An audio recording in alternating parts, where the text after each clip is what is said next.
En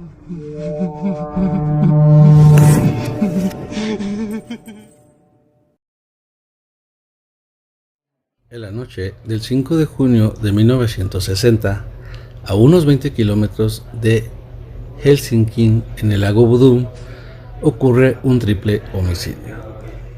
Sean bienvenidos una vez más, los saluda su amigo Garjo García y los invito a que le regalen un like y un comentario a este expediente para que YouTube nos haga llegar a más personas. ¿Qué pasó realmente en el lago Bodom? Los invito a que se pongan cómodos con sus bebidas de su elección, que vamos a comenzar. El ser humano siempre ha sido testigo de crímenes. Esta maldición va a permanecer con el ser humano.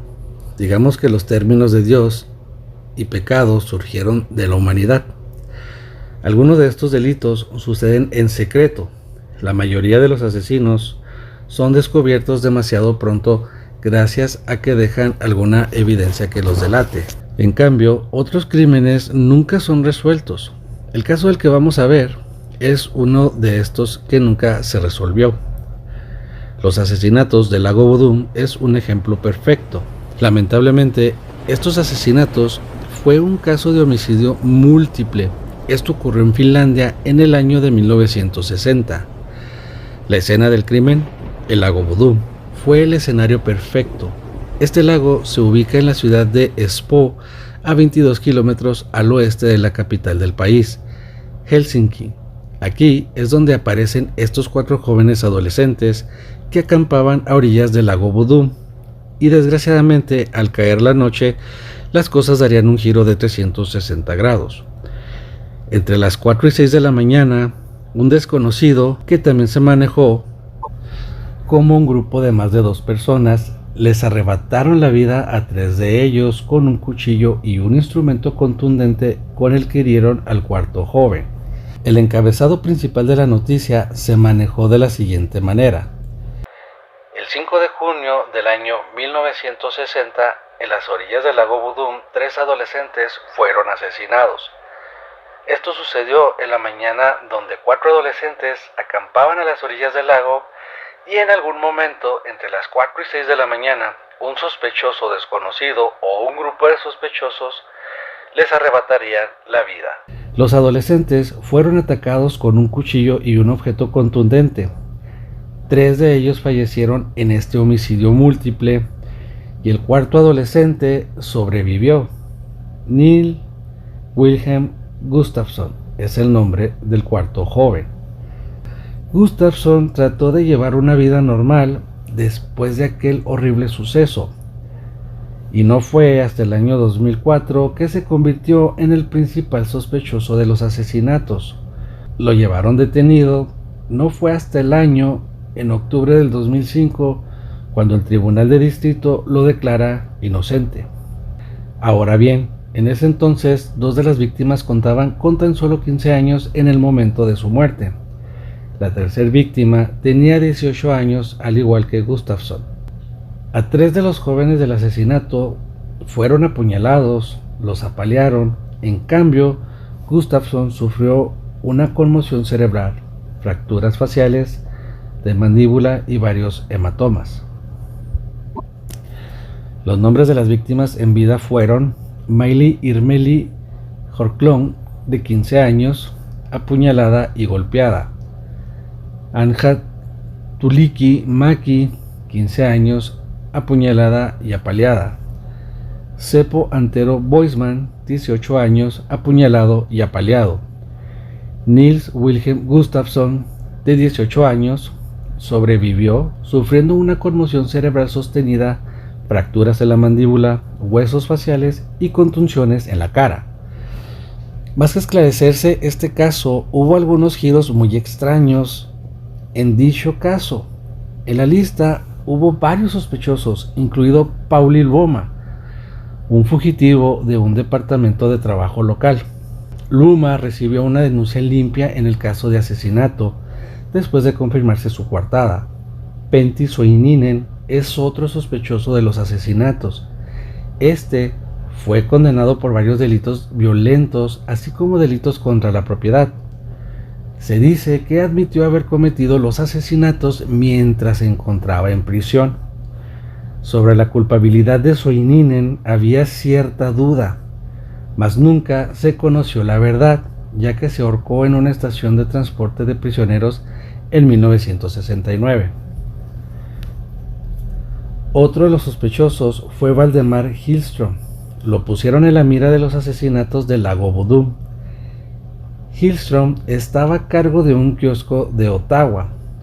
Su comportamiento agresivo lo hacía resaltar en el lugar.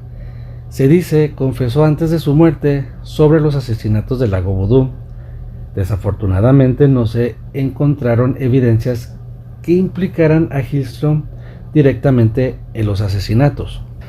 La esposa habló sobre la coartada por el crimen, pero fue desmentida. Hillström había amenazado a su esposa con matarla si hablaba de su ausencia la noche de los asesinatos. Se manejaron estos sospechosos, pero al final ninguno de estos fue el asesino. ¿Las autoridades tendrían a alguien más en la mira?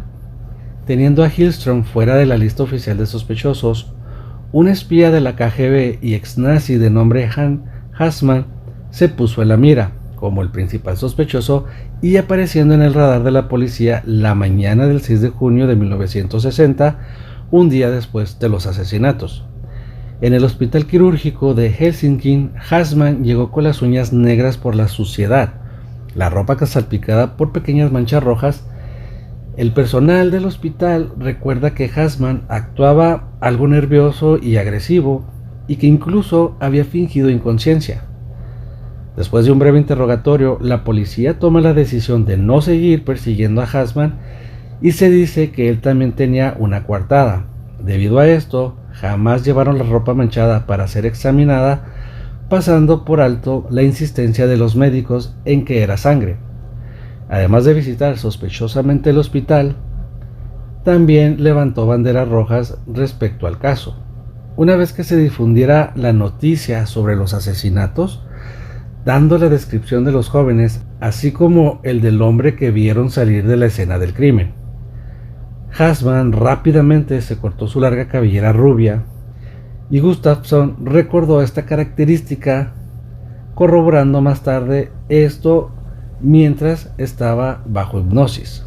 Durante el año 2004, Hassmann fue el sospechoso favorito del público. Los investigadores toman la decisión de retomar el caso 44 años después, teniendo a su disposición la tecnología más avanzada, y aprovecharon esta oportunidad para descubrir una nueva evidencia de sangre encontrada en un par de zapatos. Una mujer afirmó de último momento haber estado acampando cerca del lugar del crimen. Con esta nueva evidencia en manos de los investigadores, el caso una vez más da un nuevo giro. Con el análisis del ADN llevó al arresto de un nuevo sospechoso. Estamos hablando del único sobreviviente, Nils Wilhelm Gustafsson, quien llevaba una vida normal hasta ese día, y para sorpresa de muchos, Gustafsson se convertiría en el nuevo y principal sospechoso. A finales de marzo del año 2004, 44 años después de aquellos asesinatos, Gustafsson es arrestado bajo sospecha de haber asesinado a sus 3 amigos. La Oficina Nacional de Investigación de Finlandia, a inicios del año 2005, el caso se resolvió gracias a un nuevo análisis de las manchas de sangre, y en el comunicado oficial mencionan que Gustafsson, en un arranque de celos hacia Horklund, su nueva novia, la apuñaló en más de una ocasión después del golpe fatal, mientras que a los otros 2 adolescentes los asesinó de manera menos salvaje. Las heridas de Gustafsson eran notables, pero menos graves.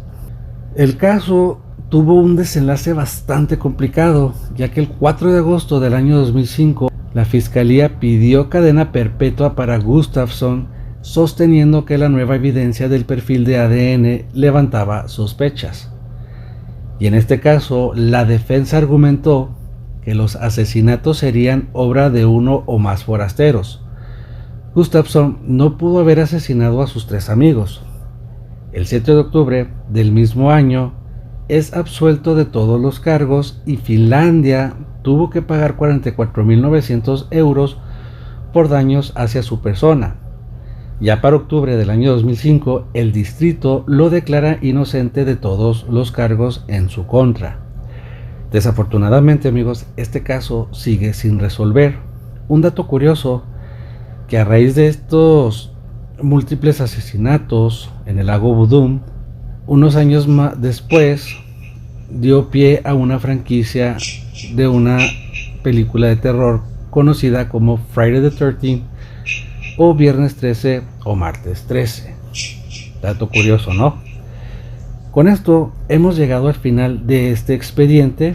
Mi nombre es Garjo García y no me queda más que decirles que nos vemos en un próximo expediente.